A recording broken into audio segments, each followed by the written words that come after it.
Good evening, everyone.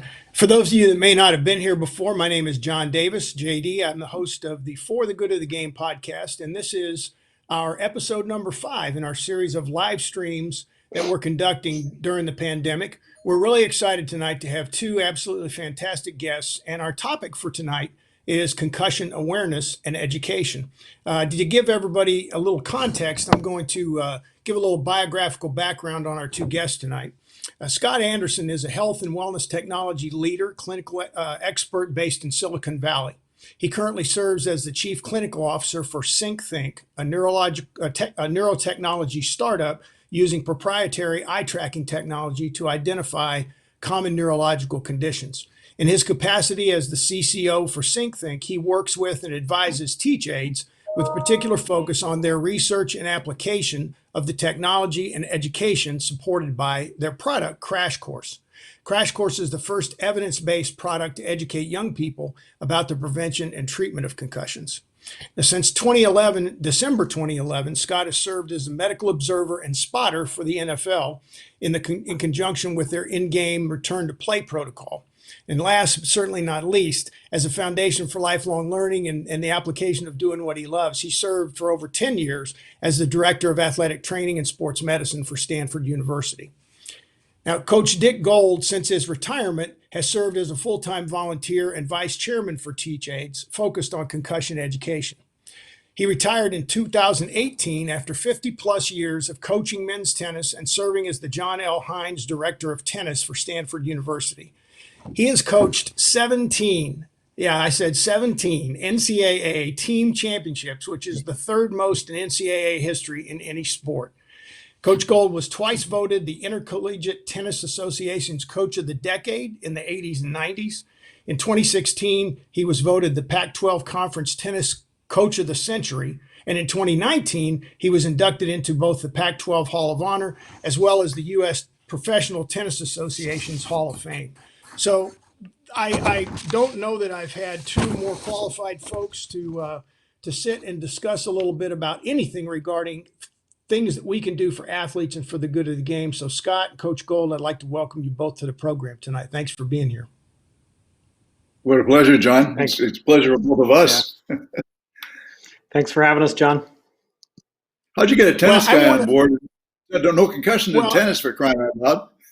I started to reach back into your bio a little bit. Noted that you told me you had started out back in the day coaching football. So I think there's a good link when you first started out. You had coaching regardless of the sport. I think is a great, whether you look at it as a vocation or calling or profession. But to do it for as long as you did at the level that you did is remarkable, and I applaud your achievement. Even though I know you're a humble guy, Coach. So started with leather helmet, for crying out loud. He's a legend. I'm proud to know the legend. Me too. Me too. Trust me. Coach, what I wanted to do is I want to focus everybody on kind of what we're not going to do. The three of us are not medical doctors, so we are not going to sit here and talk about the specific medical neurology involved with what we believe to be the condition called a concussion. We're going to kind of take the reverse and really educate folks a little bit about what we don't know, what a concussion may not be, and then talk about some of the things that are associated with the condition and some of the things that both Coach has seen and what they're doing at Teach Aids and what Scott does. So, Coach, I want to give the floor to you first and kind of let you talk about the genesis of Teach Aids and what you guys really want to get into with concussion education and awareness. That's great. Thank you so much, John. Teach Aids started about 10 years ago, actually, and the person that we both serve, Dr. Pia Sorkar, was doing a PhD dissertation, and she chose in her global health area, the area of HIV education. And she didn't know much about HIV or AIDS at the time, but it was really a big topic, and she learned about it, immersed herself in it, and actually effectively started that HIV education in 82 countries throughout the world. And they were pretty well established and doing well, and she was looking for something else to get into. And so she she investigated three areas, actually. One was cybersecurity, but her husband is an expert in that area, a worldwide expert, so that was a conflict of interest. Another was sexual harassment. That was just before the Me Too movement, so it wasn't quite at the tip of the iceberg yet. And the third was concussion. And as with HIV education, she knew nothing about athletics. And so she had to, about her subject matter. So she had to learn about athletics. And I met her at a graduate school education kickoff for a 100th anniversary celebration. And she told me, she said, "Oh, you're a coach. Do you know any coaches?" "Oh, I know a few." And she said, "Well, can you introduce me to any, like a football coach?" And so Scotty's laughing because she's about 5 foot, tall on her toes. And I'm looking at her, "What's this about?" And so she started telling me. And first thing you know, instead of me taking her down to the athletic department to meet the football coach, the great David Shaw, and some of the other staff members in sports that are really prone to concussions more than tennis, I became enamored with it. It was right at the time I was leaving Stanford after 52 years. And on the first Friday in January, by that following Monday, I was in her office and started out just as a place to work, but she wouldn't let me sit there very long. And first of all, first thing I know, I'm working full time. So Teach Age evolved with her concussion subject. It's been about 3 years now. Everything she does is research-based and study-based, everything from what the people in the video, which basically that's the medium we use, every word they say is tested on the subjects, the people that are the learners, and in this case, mostly high school students. And to be sure it resonates with them, she's trying to make it something that's attractive, it's compelling, it's active. And so the first product was Crash Course Football. So we take you onto the football field and you're in the game. You see the game from the eyes of the viewer. So you really get involved in it right away. And the VR version, John, you've had a chance to see, it's pretty, sure. You see the hit, it bowls you over a little bit. So that's where we are now. And there have been three really key players in this movement getting going, besides Scott. Scott's been in there since almost day one. But one of the reasons we got in concussion education is that because the chief neurosurgeon of our Children's Lucille Packard Children's Hospital at Stanford, went to P and said, "I have people coming in all the time with concussions, and there's nothing, obviously he knows about concussions, but he says there's nothing really I can give them that's compelling. We need something that will help them leave here and have access to information that's interesting to the pupil, the kids themselves. Can you develop such?" And so that started it out, and a good friend of mine, John Hainline, the chief medical officer of the NCAA, was really instrumental in introducing us to people in the field. And I must say, we worked especially closely with Michael Kruger, the head of education for USA Football, the governing body of youth football, and in turn with Chris Snyder, who's the education director of the US Olympic Committee. And we finished Crash Course Football, and now we're moving into multi-sport education. So it won't be gender specific, and we'll cover almost all sports with that. We're trying to figure out how best to do it now. Well, I'll tell you what, when we were at the USA Football Conference and I met you and Dr. Sorkar, I was blown away. I had a chance, as you mentioned, to wear the VR headset and watch the Crash Course demonstration and program. And it was fascinating to me, not only because I had not ever done a VR headset, which was unique. I'm not a gamer by any means, but it was fascinating in terms of the degree to which it caused you to think. And I think that is a fascinating approach to take, not only for students, because it's obviously entertaining to them, it grabs their attention, but for parents as well. And so much of what we know and really what we don't know about concussions is really what tends to hurt folks. I mean, I came from an era where, if you got, they quote dinged up on the field, you came off and the coach would say, "Hey, follow my finger," and they would look at your eyes and they might ask you to, count to 10 or how many fingers do I have up? And if you could guess within 2, you were good to go. Okay, go back in. And I wouldn't even ask that when I was coaching. At my age, I'd just say, "Get back in there. Come on." So I think that what we've broken through, and Scott certainly has seen some of this, I'm sure from what he's done with the NFL, is it's always in football because it's such a macho, sport. It's always been kind of a sign of weakness to say, oh no, I can't go back in. And nowadays we're starting to turn that battleship, as it were, and get athletes to say, you know what, coach, I don't. Something's not right, and it's not considered a sign of weakness now to be vulnerable. So, Scott, I want to start off with, and we'll kind of bounce back and forth here on a couple of things. But I want to, Yeah. when I was doing my initial research, uh, and I looked into, what is a concussion.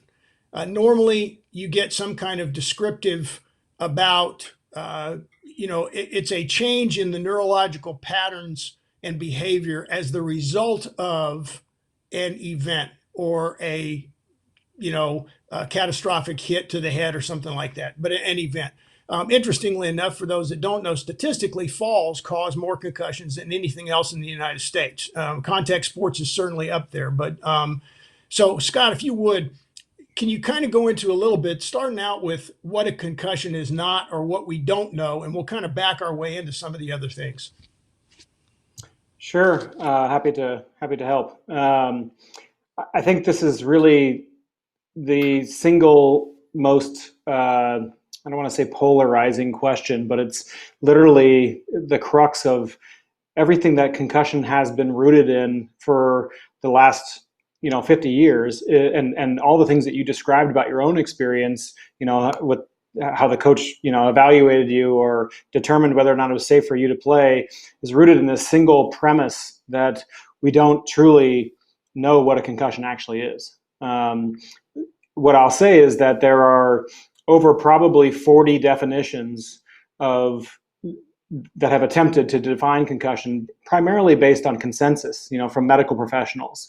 However, when we look at the evidence that give us information about how prevalent specific indicators are that are common under this condition, we really lack a lot of information, a lot of credible evidence-based information to accurately come up with a definition. And so that's really been really at the heart of the matter, is that we don't really know what a concussion actually is.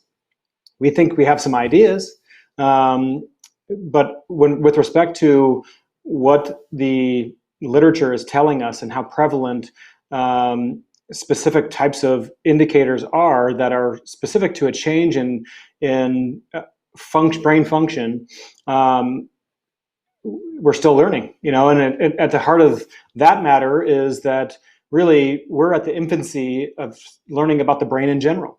We haven't been learning a lot about, or we haven't learned a lot about the brain over a long period of time, and know the brain better than other areas of the body. And so it's still in its infancy, our understanding of how the brain works. And subsequently, concussion falls into that category, along with other neurological conditions where we just don't know enough. And so we are relegated to a wholly subjective process for ensuring whether or not it's safe for somebody to play a sport or not. And we have certainly in the last decade made tremendous progress, and I'm not going to try to argue against that. I think the emphasis on trying to do more to learn more about the natural history of head injury is something that is something that's become a priority in this country. We're dealing with really an epidemic in terms of the frequency of this type of injury in the public, and the awareness of the condition is at an all-time low. It really, for the last up until probably less than 5 years ago, the public knew nothing about this condition. And so we're taking the word of other professionals and people who have treated this condition and using their experience to guide us through this process. And really, that is the result of us not having clear clinical evidence and guidelines to, like we do with other medical conditions, to tell us how this condition should be managed. And subsequently, I'll say that as a result, education falls to the bottom of that list. How do you educate people about something that we don't know anything about? It's very difficult, right? And so you have to leverage the experience of people who encounter the risks that are associated with sports and other activities that are related to higher prevalence of this particular condition happening. And we have to use their experiences to help shape how we will provide them with information that can be the difference between jeopardizing their safety and ensuring it. One of the things that on my journey of the past 2.5 years in personal development, I've spent a ton of money and time really trying to attend seminars, read books. I've probably read 6 to 8 books on brain health. Dr. Norman Deutsch has a couple of wonderful books out. Dr. David Eagleman has a fascinating book called Incognito: The Secret Lives of the Brain that really helped me understand a lot. And it's funny, in a joking way, I made this comment, and it probably is best not repeated, but I used to say, well, when I was younger, people said, you shouldn't go out when I was in college, and don't go out and drink too much because it kills brain cells and you don't regrow those. Well, the reality is now, with what we know based on neurogenesis and neuroplasticity, we do have regrowth of cells in our brain, and we do in fact have changes within the structure. As the saying goes, the connections that wire together or fire together wire together. And I think it's fascinating with the amount of research. So I want to kind of take a step to the left just a wee bit, and we'll get into some of the other things that we talked about. But going back to Coach Gold, Dick, when you guys set out with Pia talking about when you actually got into the research and looked at the education part of it, what was kind of, at least starting out, what did you hope to address with Crash Course? What was it you were looking to teach parents or athletes? Right. I think the first thing is that what's out there is basically right as far as we know it today. The CDC has great guidelines, and many organizations are working with brain health, and especially as it relates to concussions. There are a lot of them that do this. Most of the things we looked at were PDFs. And this is what the chief neurosurgeon at the Children's Hospital told us. Someone comes to my office, I give them a PDF, a piece of paper, and say, read this. It'll tell you more about them, about the symptoms, about what maybe to expect, things to watch out for. And that was it. It wasn't very compelling. And if you're trying to change an attitude, to do it with a piece of paper that you have to read or may not read as a requirement for being able to compete, it just didn't seem to quite do it for us. And we thought if we could design something that would be more attractive, more compelling. VR is great because it's wonderful, but the state of Arkansas has adopted it, VR, because they have VR units in every school. But most schools don't, and most people don't have that access. So we have the HD version, which is the same approach. It takes you into the game from the eyes of the viewer, and you see what's happening, and it's a little more compelling than reading something, and you can see it all and get a lesson from it. Our in Crash Course Football, our main, we used Stanford because it was local, and Bryce Love, who was the runner-up for the Heisman Trophy a couple of years ago, as a running back, is our spokesman, our narrator, did an incredible job on this. And I was surprised. He did, and I was surprised his teammates were participating voluntarily in this with him. They were really concerned about this and about this problem. And as I went out to local high schools, and Scott, you've certainly seen this a lot because you work with them so much. Scott's exactly right. The last 4 or 5 years, this has become a hot topic. And every person I talk to in the coaching business, everyone at the high school level and even the college level, was really concerned about this. I think in the high school level, they understand. And all the way up to NFL, frankly, it's threatening the sport. And if kids are held out and don't play a competitive sport like football at a younger age, they don't get involved in it. The high school teams barely have enough people now to field teams. And that's going to affect the college level of play, which will affect the pro level of play. And I think we make a mistake a lot of times.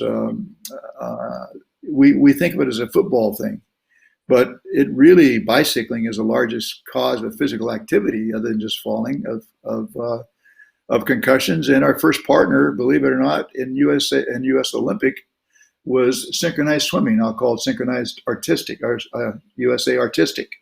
And they go up in these piles and come on down. I think the fourth leading cause of concussions now amongst high school kids is cheerleading, with the pirouettes they do and falling and catching each other. And they don't have trainers at the games.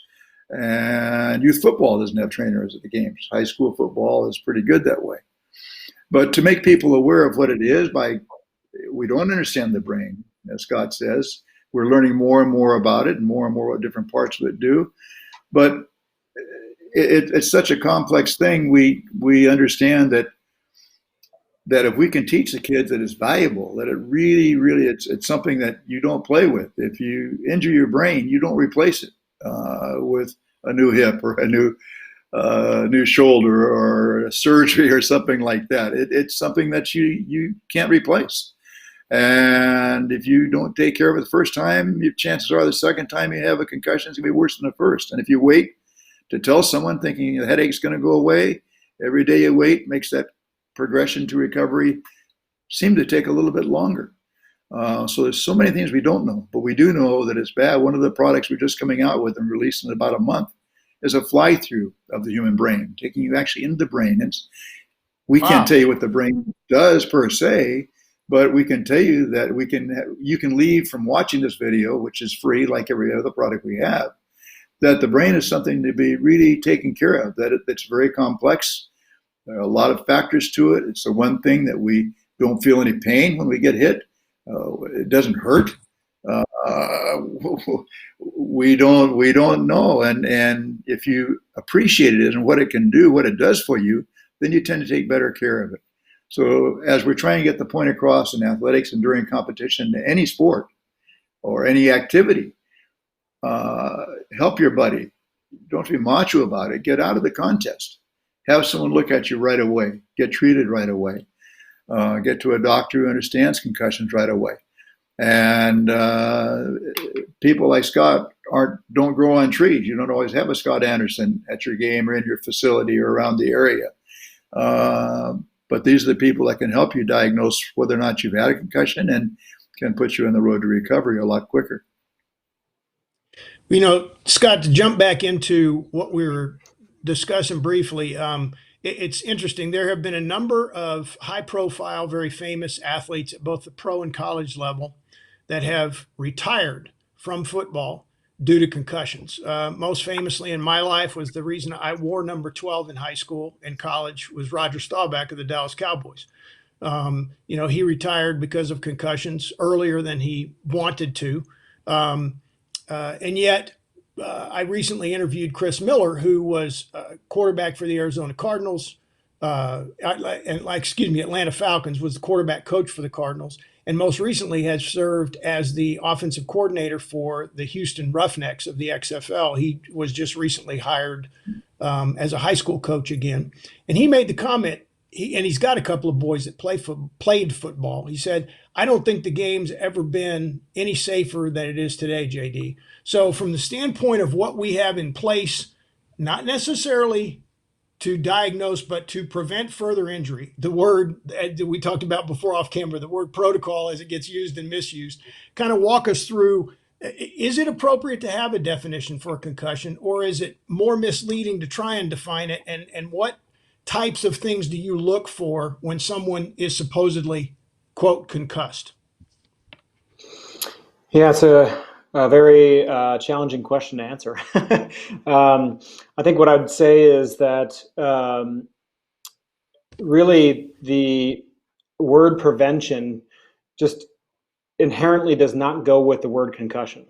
I know it's thrown around a lot and it's commonly used in kind of, what I would say is, kind of standard marketing tactics in the United States, that things prevent something. There is no way to prevent a concussion from happening. So if you're looking at a helmet, you're looking at a mouth guard, you're looking at some type of protective equipment, really the reality of the situation is a concussion cannot be prevented. And in a sport like football, the risks are inherent. And so I think I would slightly agree with that statement that the game is never been safer, because our understanding of the risk is much better than it ever has been. And subsequently, our response to mitigating some of the risk by putting in systems and protocols that can allow us to more effectively diagnose and therefore treat a suspected concussion have been accomplished. I would agree with that 100%. There is not today something that can prevent a concussion from happening. However, there are mechanisms that help us better treat the concussion that results from increased risk of participation. If you're a football player, you're going to have a much greater risk than any of Dick Gould's athletes at Stanford. If you're a military soldier and you're in the breacher program and you're blowing down doors, you're going to be exposed to much more significant head impacts from blast exposures that can cause the same type of injury than somebody who is, in a different setting in the military, working behind a desk potentially. So we have come to understand and quantify the risk much better over the last probably 20 years. And subsequently, the response has been to implement a structure that helps us better identify what a concussion actually potentially is. And I think the culminating event of this really has been the work of some of these professionals that have been on the front lines of this over the last probably 4 or 5 years to get us to a point where this past fall, the first evidence-based guidelines for concussion were published. It's the first time ever that we actually have a clinical recommendation and potentially a new standard of care for how concussion should be managed. And really I would say it's still in its infancy in terms of how clinical folks are responding to it, but it's really the first time where within the first 3 days of a suspected concussion, we have a known understanding of clinical trajectories that have true prevalence tied to them. And so what we are looking for is, and what we understand from literature is that the most common, what we've done is we've created a classification system or phenotyping of concussion, which is common in other conditions. So we're piggybacking on other neurological conditions and other conditions where we've broken them into subcategories essentially and say, based on the prevalence of these dysfunctions tied to concussion, these are the ones that we should be thoroughly evaluating and making sure get resolved before we put somebody back on the field. The challenge in your day is that this is insignificant and not telling us enough information about the person's disposition. And so you can't come to an accurate diagnosis, right? And subsequently, the standard of care for how we've been managing concussions for the last probably 30 or 40 years has been telling people, you have these symptoms, therefore you have a concussion, and you should go into your room in a dark room and do nothing until you feel better. That has been the standard of care for the longest time. Now, with this classification system and this phenotyping and other work that's been done around exertional protocols, we're learning that, one, there is a way to accurately diagnose people with known classifiers of concussion or known phenotypes that are prevalent in concussion and can be addressed with formal rehabilitation, active rehabilitation. And secondarily to that, we also know that rest is not best and is not a proper remedy or treatment strategy for concussion. These people need to be actively rehabilitated, and the sooner that we are able to correctly identify impaired function in any one of these phenotypes, the sooner we can create a logical treatment plan that can allow us to attack the area of deficiency so that it resolves properly and we can prove to the patient that their condition has resolved and that it's safe to return back to the field. That has never been, nobody was doing that up until within the last 10 years probably, maybe less time than that, last 8 years. And so we've really gotten to a point now where we're seeing headache is really common with concussion. So are vestibular problems, so postural instability or feeling dizzy, those can be very common with concussion. Visual problems such as ocular motor deficits, not being able to track moving objects or seeing double in our vision, all common with concussion. Having some type of increased anxiety or depression type of feelings and not being able to control those feelings after concussion is very common as well. These are all types of subcategories that are prevalent in concussion. Neck whiplash mechanisms and having cervicogenic pain and cervicogenic dysfunction as a result of the neck, which can create the same type of symptoms as concussion, is also something that is recommended to be further evaluated. And finally, looking at cognitive function, which has been the most common way of assessing concussion in the past. Each of these should be identified and clearly and thoroughly evaluated to identify whether or not these are playing a role and these are contributing to the patient's disposition and their symptoms complaint, right? In the past, we just said, oh, you have a bunch of symptoms, you have a concussion, your brain's been injured, it's on fire, go home and sit in a dark room until the fire goes out. Well, we know that that's not true today. We know that this is a functional impairment that has caused the wiring in your brain to make your eyes see double or make you feel disequilibrium when you're interacting with the outside world, or giving you persistent headache when you try to concentrate for a long period of time, or you try to read, or you sit on your computer for a long period of time. These are all things that are manifesting in the form of dysfunctions that can be treated. And so now we are really learning that there is a multidisciplinary approach that's needed to combat concussion, and that many different professionals that have expertise in these areas can deal with these persistent symptoms and these known dysfunctions that occur after concussion. And the sooner we can identify them, I mean, we're doing it now on the sidelines. We can do it on the sidelines today. And so the athlete is now going home either that day or the next morning with a treatment plan, and knowing that they have this type of impaired function, and this is going to be the remedy for that function, and they have a clear understanding of what it is that they need to do in order to get back to their sport. And so it flips the switch completely on the motivation of the athlete, the ability to limit any type of secondary comorbid factors that may delay or slow the prognosis of the patient's recovery. We're not introducing, by sitting them at home and having them do nothing and removing them from their lives, we're not introducing the opportunity for increased anxiety or social isolation from impacting the recovery process. And so we're not making it more complicated for us. When somebody comes to a doctor 10 days after concussion and still has symptoms, we don't know if their symptoms are still from the head injury, or if it's from all these other things that have happened to them between the time of the injury and the time that they've seen the doctor, because they've been isolated from their regular environment. They've been restricted from doing their homework, from interacting with people socially, from being a part of their sports organization and the social dynamics that come with being part of a team. They've had no interaction or communication with their coaches or their teachers. They've been completely removed from their life. And so we don't know at that point in time, when we've traditionally evaluated people, a week later or 5 days later or whatever it is, what's wrong with them and how to unpack all of these symptoms. And so what we're learning today is the sooner we can get to them, the sooner we can identify the type of dysfunction, the sooner we can rule out all the serious things that could potentially be wrong with them, like a skull fracture or a severe traumatic brain bleed, or we can make that decision that they need that type of monitoring right away and get them, to the emergency room or appropriate help for that. We're being much more specific with our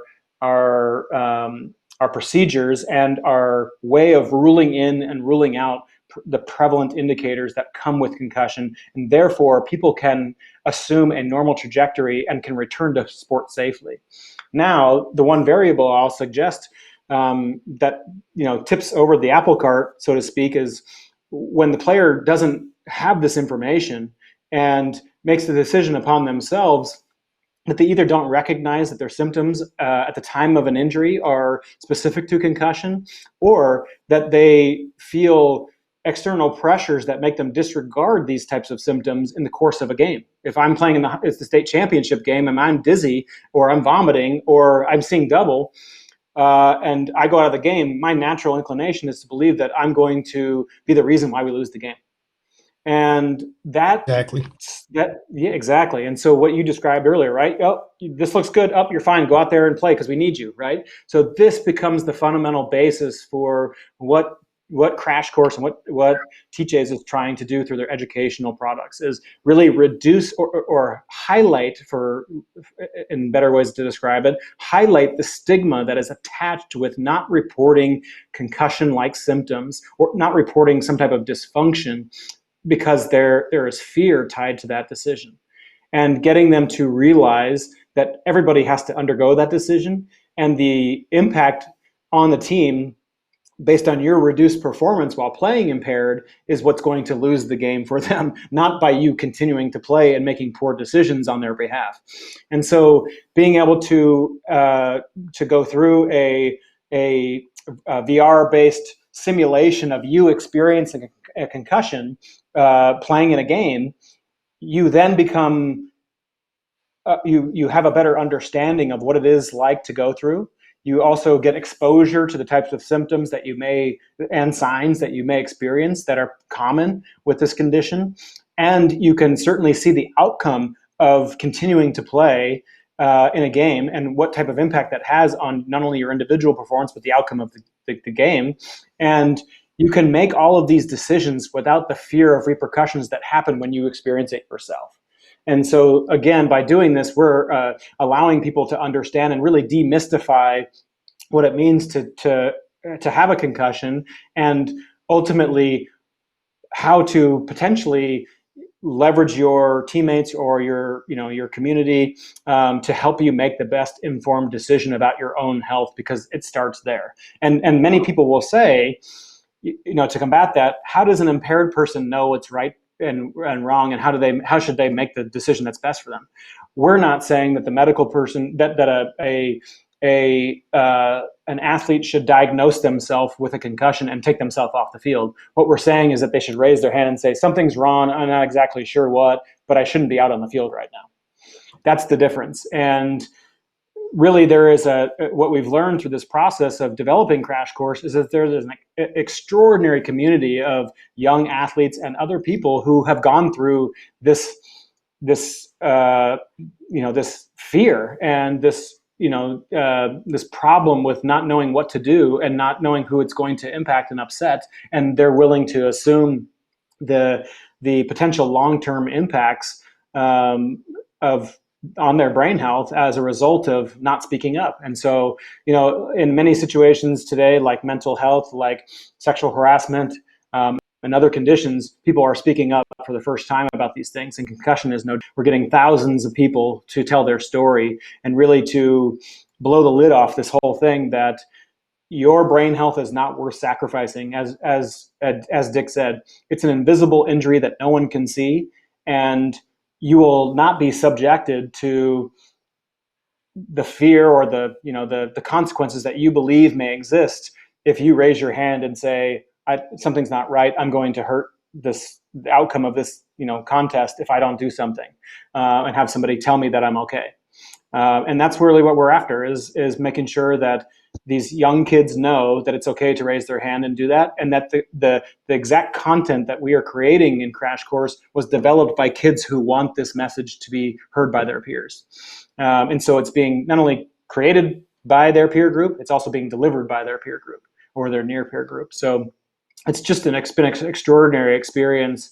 And I always say this is a product that's been created by kids for kids.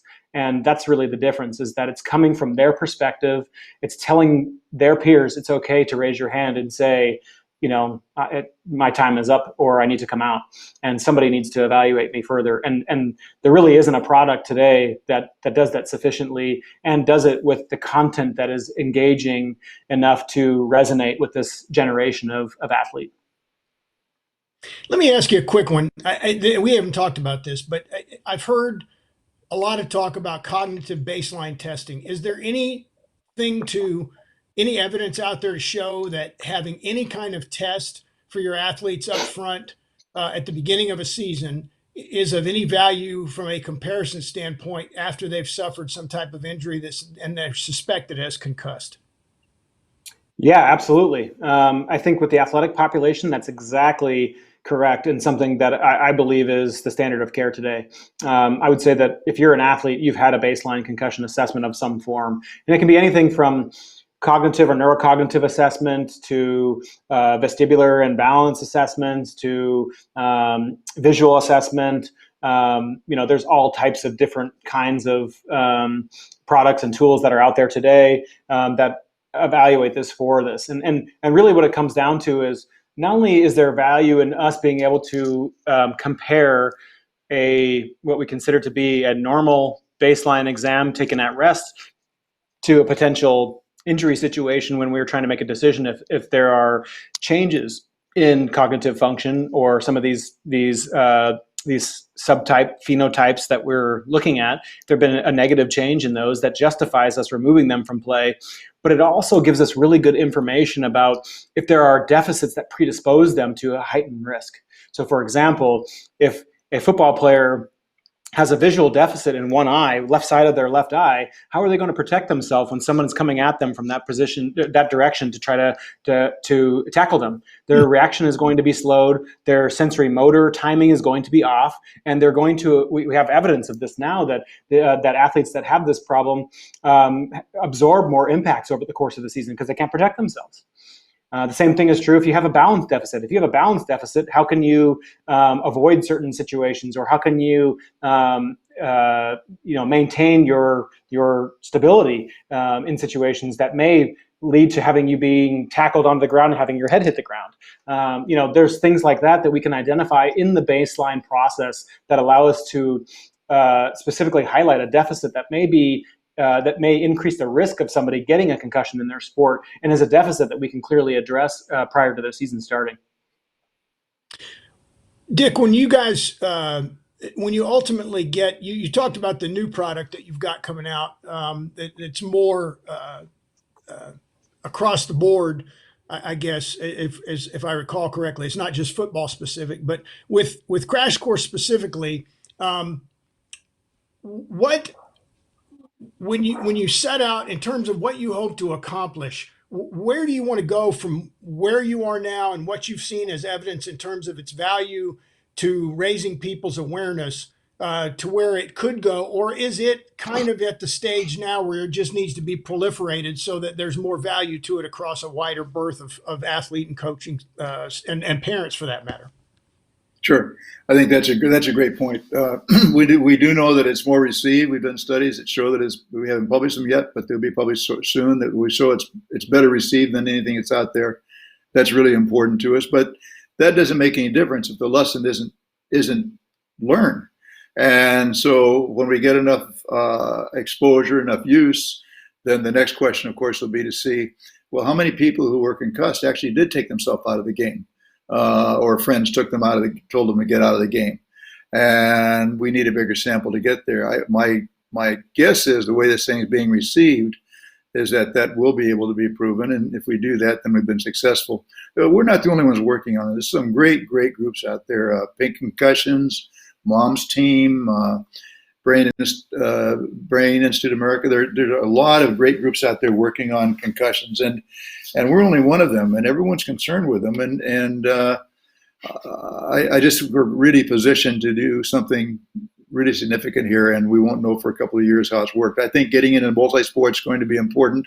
The lessons are the same as they are in Crash Course Football for every sport, but each sport is a little bit unique, and it's going to be a challenge to develop a multi-sport, multi-gender rendition that makes you still feel that you're really a part of it and appreciate and gets you hooked on it and want to know what's happening, and it gets you to identify with the lesson itself. So that's our chore right now. One thing we're doing too, it's interesting. We're doing a story wall where people, we have over 500 stories now of high school and youth, high school and college athletes, about 50-50 of each, who have told their concussion story, how they got it, their personal story, what the symptoms were, what was the hardest thing to do to get over them, what was the biggest help to them, if they had it again, would they do anything differently? So what they tell will be able to be heard by other people who are in the same situation. We have a section that parents who have kids concussed they've come forward, so we want a parent section. So we want to know, because we want to know what the parents have dealt with.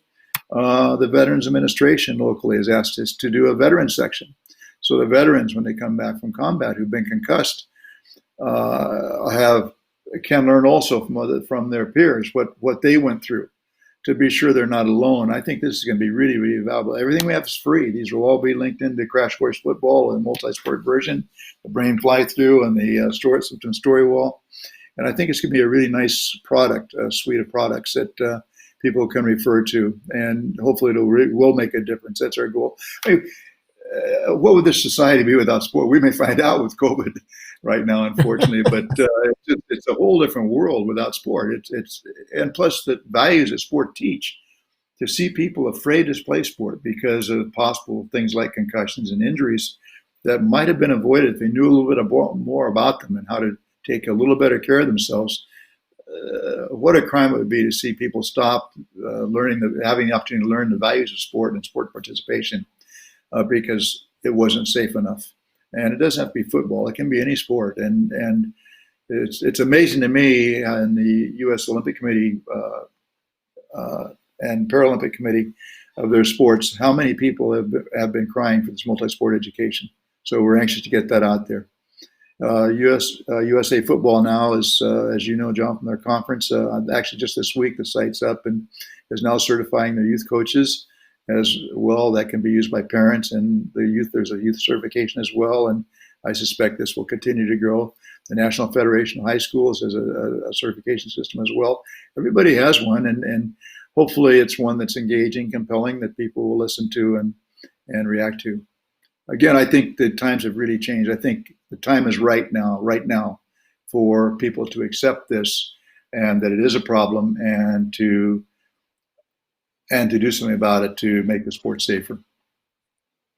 Yeah, I want to make two comments and then circle back and let Scott talk about something that we've discussed via email, but not necessarily off camera. And I was at the USA Football conference. Actually, it was a conference USA Football was attending at the Hall of Fame, and we had a course that we went through, and they showed a video, Scott, of what they called at the time second impact syndrome, and it was a young man that had been concussed during a game, was evaluated. This was back probably a decade ago. Was evaluated in a very simple way, for lack of a better description. And was judged to be safe to go back in the game. And in fact, on a subsequent play prior to the game ending, was tackled. His head, he had a whiplash effect of his head hitting the ground really hard on a tackle. And he passed away the next day. In fact, he was actually in the video. You can see him beginning to scream before he was even leaving the field from the trauma that this hit had caused. So I want to not, and it's not said to scare people, but what I wanted to do is that type of thing. Sometimes, the old Scared Straight program on any number of different levels, whether it's in a courtroom to scare future potential criminals, or whether it's in something that requires a tremendous amount of risk and to educate people to that risk ahead of time. Talk a little bit about how the fact that concussion, as it were, as a symptom, as a group of symptoms, can manifest differently in different people, and the degree to which these protocols really have to account for all that. It's not just a single one catch-all type of, oh, I've got a headache, or my head's pounding, or my vision's blurry. Kind of go into that a little bit as far as how there are so many different manifestations based on the individual athlete. Yeah, I mean, it is an individualized injury. I mean, we refer to that. It's heterogeneous.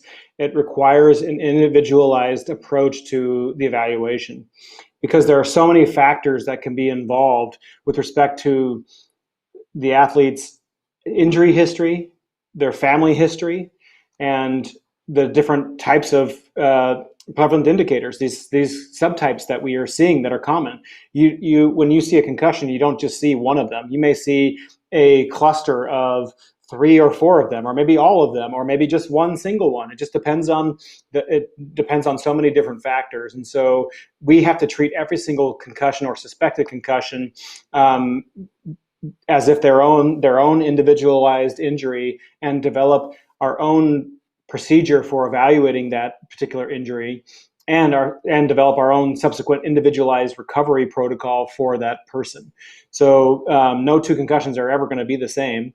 And if we have to have a better understanding, or we have to have a clear understanding of not just the person's prior medical history, but also their family history. If they have a family history of learning disabilities or mood disorders or other conditions, it could potentially cause complications in their recovery. And so, but it can also give us guidance into how they should be managed. And so, we have to, what I refer to and what a lot of people have said is we have to unpack concussion, each individual concussion, and we have to go through, there isn't a specific way to, I would say, to assess every single patient. We have to know what's happened to them, what the potential mechanism is, and what the patient's disposition is, and then dig into specifically all these other variables and factors that potentially could contribute to this, to come to a clear understanding of what systems are involved in the brain, which ones need to be rehabilitated, and what is the plan for how we're going to go about that based on all of these factors that we understand. So, and then with sport, you throw on other things like logistics, right? Like, there is a season and a calendar that we have to account for, because coach wants to know when Johnny's going to be back, and the parents want to know when's Johnny going to be able to go to school.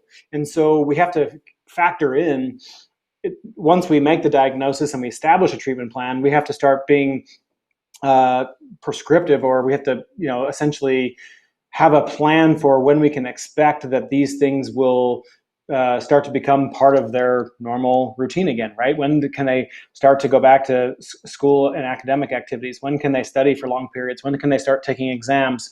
When can they start driving? When can they return to sport without contact? When can they start to progress into normal activity? When can they play in a game? All these things are questions that parents and coaches are going to ask us. And so we have to have that information readily available too, once we've unpacked the whole medical side of the situation. And so it becomes a very complex and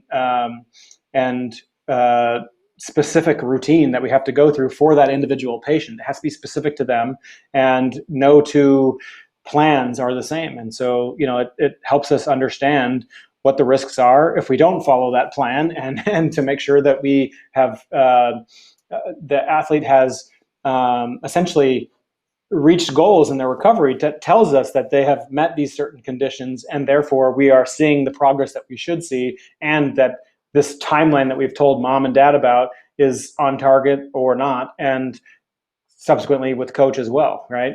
The coach wants to know they got the state championship game in 16 days. Is he gonna be able to play in 16 days? We're not going to know the day that the injury occurs if that's possible or not. But based on the prognosis of the recovery, the types of situation of dysfunctions that are involved, our subsequent treatment plan, and the response to that treatment, those are all considerations that will help us understand whether or not if that's a realistic expectation or not. And just every individual is different, so we can't say that up front. I'd Yeah, reemphasize this point, John, too, that it's not just a football problem. It's a sport problem in almost all sports. I think that when you say girls soccer, a lot of studies have shown that several studies have shown that girls soccer has more concussions per capita than high school football. And also another thing that's a little bit relevant is not necessarily a spectacular hit. You think of the World Cup when the two gals go up for a header in the finals for the gold, and they hit heads really hard and they just fall splat on the ground on the turf. Obviously, there's a problem there. Or the guy gets tackled, he's lying there in the field, he's slow to get up, and he can't quite walk out field straight without help. That's one thing. But then there are multiple hits that are not those spectacular hits that cause concussions as well. You take a lineman, and the linemen are hit. In the interior linemen are hitting each other every play, and those aren't spectacular. It's not one hit that's going to take you to the ground, but it's a series of hits that accumulate over the period of time. We're finding out more and more that those are really, really debilitating in the long run. So there are things about, as an example, trying to make it more safer. Soccer, they're trying to give you a time, or trying to get it to the point now where internationally you can take a timeout and get a player off the field instead of having to play on. And in youth football, they're looking now at 2-point stances as an example. as being a little negating a little bit the smash mouth at the line that is leading to these multiple hits that are subconcussive that mount up. So there are a lot of things going on right now that are really trying. I think rule changes are young kids aren't heading in soccer anymore. It differs a little bit by gender. Young gals tend to get concussed a little more easily, it seems to be, than generally guys the same age or older gals. The reasons are not quite, they're different hypotheses as to the reasons, but there are differences with people. And there's no one size that fits all, as Scott's saying, in treatment. And so getting the diagnosis early, promptly, and right away is critical, and not being afraid to speak up, because the consequences can be really bad if you don't. Yeah, I definitely. I've got my own feelings about. I mean, where I live here in Kentucky, there, and when I was coaching youth football, we had leagues starting tackle football at the age of 6, and while I did start playing tackle football in the 3rd grade when I was fairly young, I think that there are 2 factors that a lot of parents don't consider with the youngest age kids that mitigate the risk a little bit. One, at that age, it's not, you don't have the type of physical violence that you do with, high school and above level kids. And 2, you also tend to have much less head-to-head contact because of the lack of. I mean, every once in a while you'll see a kid that's very aggressive, but for the most part, most kids are timid at that age. Now, I do believe I don't think kids should be introduced to tackle football until probably at least 10, maybe even 13. And I think that the way that USA Football has remodeled the football development model based on the long-term athletic development theories that have existed for a long time, is that you can learn the game by learning flag and greatly reduce many of those risks, and then get into limited contact as you begin to develop your technique and learn more about the game, and before it becomes a physical risk, and then ultimately when you are ready. I mean I can't tell you the number of professional athletes that I've interviewed that I mean, Ted Cottrell, we had him on a couple of weeks ago. He didn't play football until he was in high school. And I've run it. And Dominican Sue was a soccer player until he got into high school. So, I mean, there's all kinds of folks that have been out there that have experienced sport and gotten into contact sports, be they whatever, whether it's individual martial arts or wrestling or football or whatever, and experienced things and have had the initial front end of their athletic experience, have had that risk mitigated just by how they got into the sport. So I guess is what I was trying to get at. Scott, I wanted to give you a kind of because we're closing in on an hour here. I wanted to kind of give you the floor real quick before we talk about organizations and education, to kind of wrap up and say, if when you talk about from a clinical standpoint, obviously, I would think that the best advice, and I operate under the mantra that common sense isn't always common. The best thing to do is, when in doubt, get them out. I mean, if you have any doubt in your mind that a kid may have suffered some type of concussion activity or be concussed, get them out. But what do you say? Because obviously, youth football and certainly most high schools are not going to have the plethora of either medical or device-oriented scientific evidence-based things that they can use like you can on the sidelines in an NFL game and even at some college level. So to those folks at the lower levels, what do you say in terms of just considerations and recommendations when any athlete may be considered concussed? Yeah, I think a couple things. One, I would say, this is not a sport issue. And what I mean by that is, it's not a disruption in their athletic career. It's a disruption to their entire life. And so when you think about whether or not an athlete may have sustained a concussion or not, think about all the things that are outside of their sport that potentially they're going to have trouble with as a result. If you're a sophomore or a junior in high school and you're preparing to take the SAT, good luck with that if your child has a concussion. So the key, I would tell parents, think about all the things that are not sport related that are going to be problematic for your child if your child continues to pursue sports post concussion.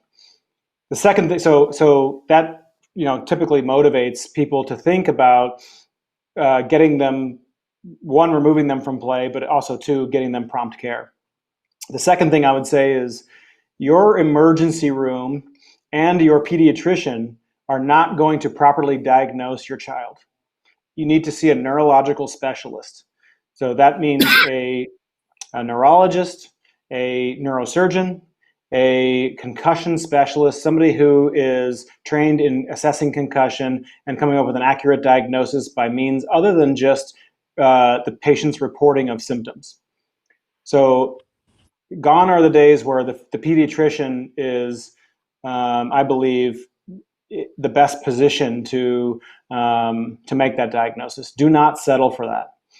You need to see somebody who specializes in the brain and can give you specific guidance on an appropriate treatment plan, and also make referrals to other neurospecialists that coincide with the types of dysfunctions that are common in concussion that we reviewed earlier.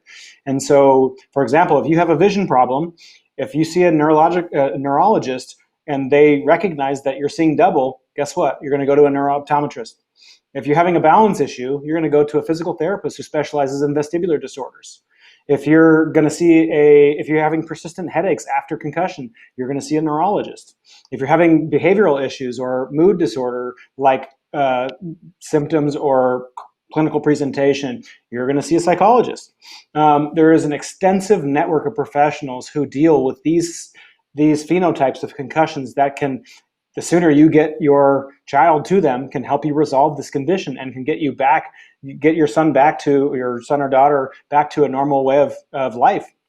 And the longer you wait for that to happen, and the longer you take someone else's advice, the more likely it is that you're going to get faulty information, which is not only going to put your child at risk for going back to sport too soon, but it's also going to have ramifications for their academic performance, because you are going to believe that just because my son feels better and their symptoms are gone, they must be recovered.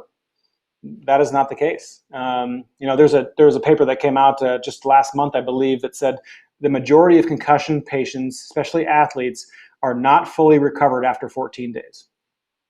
So think about this prior logic that said that 90% of concussions resolve within 7 to 10 days transiently on their own. You didn't need to do anything. What we're realizing is that symptoms are manifesting because people aren't getting the proper care. And when they are getting the proper care, they're taking longer to recover because they have multiple deficits that need to be managed. And so I think we have to be honest with ourselves about this is a serious condition, despite the fact that we can't see it, feel it, touch it, or watch it improve over time. We have to treat it seriously, and we have to understand the ramifications of our decisions. And we should, I think, put ourselves in position to get the best and most scientifically credible information. That's what I do for my kids. Thanks, Scott. I wrote some notes because one thing I want to talk about, and then I'll transition into a little short discussion with Dick in terms of both TeachAge and the other organizations that are out there, is that we will, because this is a live stream, when we publish the replay, I will go in and add to the show notes some of the things that we've talked about, specific references, as well as website locations and a list of resources that are available to everyone out there, in addition to what has been done with TeachAge. And so, Dick, what I wanted to do is kind of give you the floor to talk about. I mean, you've touched on a number of things that TeachAge specifically have done, but in your travels and the research that Dr. Sokar has done, and what you guys have done with Scott and his folks in coming to the next steps, as it were, that you want to take Teach Aids to in terms of the education. What other programs and or references have you come across, or do you use regularly? Do you recommend or collaborate with that folks could reach out to or look up on the internet as a resource if they suspect that their child or themselves, for that matter, may be concussed? Sure. Well, first of all, just following through with Teach Aids, www.teachaids.org. If you go there, our name is our product name is Crash Course, and we've talked a lot about VR, but it's very easy to simply download to go to the site Crash Course Football, and you can play it there. It's free. You can show it to anybody. You just can't charge for it, but it's there for anybody, any parent, any child, any coach to look at, and it's a nice resource. So that's simple. It's easy. You can find it on the website and just play the 12-minute video right there. We will have link to that or adjacent to it very shortly. The brain fly through, which has been interesting, but we're not the only ones working on this. There are a lot of organizations. The CDC, their Heads Up program is really good. Actually, it's a different format than ours. But we teach their lessons that they've spent all this time developing. A lot of different clinics are good. The Mayo Clinic is a great example. Many concussion clinics throughout the country, working closely with one in North Carolina that Josh Bloom, the medical advisor for USA Baseball, runs. In our area, one hit away, Darren DeSavada. I think you know Baca, you know him. Nice fellow. They do a great job, he and his wife. I've mentioned Mom's Team, Pink Concussions, National Council of Youth Sports, Wayne Moss. Everyone's really concerned about this. The NCAA is very concerned about it. We have to make our sport safer for the athlete. Aspen Institute, Love Your Brain, Concussion Legacy Foundation. There are a lot of different organizations working in this. If you go to the website, you can see what they do, what they have to offer. I just think it's really nice to see people so vested in this and realizing it's such a great problem, and there are resources out there. And hopefully we'll get better and better. And I urge parents of any child, whether in sport or not, to at least go visit one of these and maybe teachaids.org and look at the video for 12 minutes. It's engaging. Your child would like it, or these other organizations, and learn what you can about concussions, so that if your child falls off a bike or off a skateboard or rollerblades, or falls down to the back of the head and running and playing in the playground, or falls off a swing, that they can judge better what this might be and get them help accordingly. Well, I absolutely agree, and I can tell you that I've already made adjustments to the curriculum that for the workshops that I'm teaching. My in-person workshops are set up to go for 3 hours, and we're working on doing some virtual workshops that are shorter in duration, not quite as complete. But there is just such a tremendous amount of information out there that, and what's amazing is I think people see things like, whether it's a live stream or a podcast or webinar or a TV show, and they see these organizations being referenced and the people that represent them. And what they don't realize is oftentimes how accessible those organizations are. Not necessarily that, people are going to pick up the phone and call Scott Anderson or Dick Gold, but that they can go to the website, that they can send information and get a response. And all you have to do is ask. There is so much accessibility available now on so many different fronts. So basically, if they have a device and a connection to the internet, they can get a first step of assistance in terms of diagnosing or getting assistance with diagnosis, not diagnosing, but getting assistance with a diagnosis. I just wanted to say thank you very much to Scott Anderson and to Coach Dick Gold for being here with us tonight. I know that we talk a lot about in a metaphorical sense for the good of the game, but I don't know that there are too many things that cross over into all sports, not just out of football into something else, but all sports, in terms of what the research that these gentlemen and their organization are doing, and other organizations like them, to make the world and the game, whatever that game may be, safer for athletes of all ages. And I think that that's extremely important. So Dick and Scott, thank you very much for joining us tonight. I really appreciate you guys taking the time out of your busy day up in the great Northwest to spend a little time with us here. Great pleasure, Thanks for John. having us, Thanks. John. Appreciate it. We'll All right, catch up with folks, you down in Kentucky one of these days. Oh, absolutely, absolutely. I'll let you know once my knee heals up when I'm ready to do my time 40 for the combine. So I'll be good to go. So So you can fix the knee. yeah, there you go. Yeah, that one's easy. That one's Can't easy. replace the brain. That's it.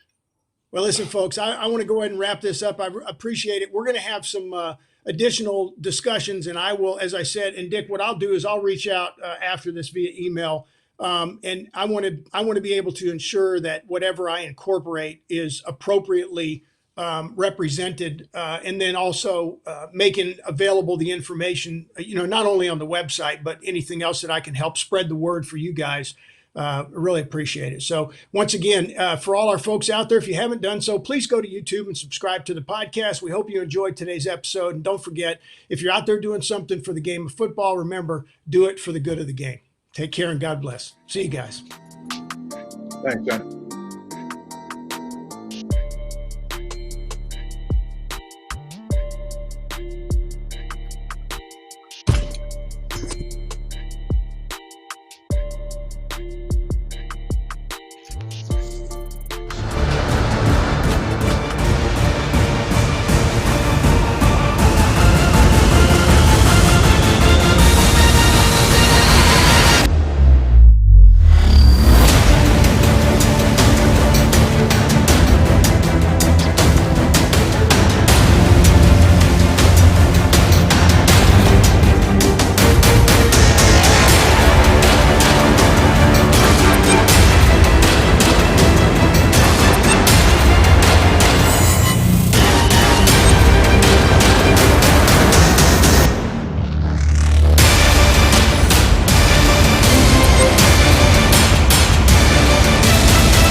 Can you hear me? Yeah, I can hear you. Yeah, I'm still here. I'm just waiting to cut off the web stream as well. Okay. Well, I just sent you a text, man. That was that show was Look, I got really out of your good. hair, guys. No, you're good.